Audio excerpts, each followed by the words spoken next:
You ever wondered why you keep queuing up again, even after a game that drained you? Why after losing MMR, tilting, arguing with your teammate, you still hit faint match? As if this next one finally fixed everything?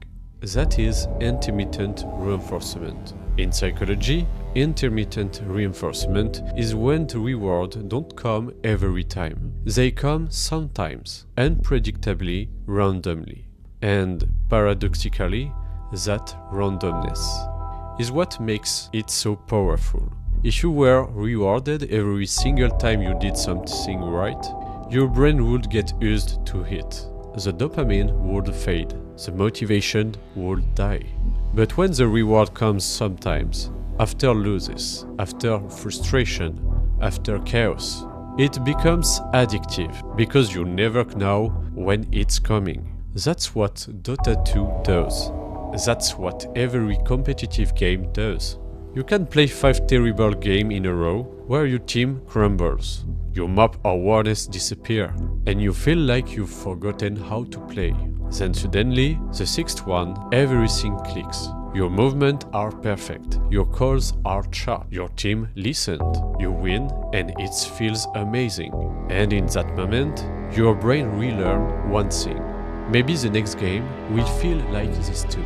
That's intermittent reinforcement, the same psychological mechanism used in a slot machine, social media, and reward-based learning in lab experiments. But in Dota 2, it's deeper, because the reward isn't coins or likes. It's meaning, it's the feeling that all the pain and chaos laid somewhere. Now, here's the catch. This patterns doesn't just keep you playing, it shapes how you play. You start chasing height instead of consistency. You stop analyzing losses and start gambling for redemption. Your brain starts craving the next emotional payout instead of the next improvement. That's why you can play all night, feel exhausted, and still convince yourself you're learning. You're not learning, you're reinforcing the loop. So, how do you break it? You don't have to quit. You just have to become aware. When you lose 3 games in a row and you still want to queue again, ask yourself, do I want to play or do I want to chase a feeling?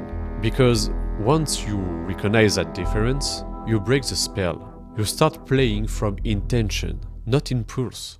And that's where mastery begins, not just of the game, but of your own mind. For me, Dota 2 doesn't just test your mechanics, it tests your relationship with reward, with control, and with yourself.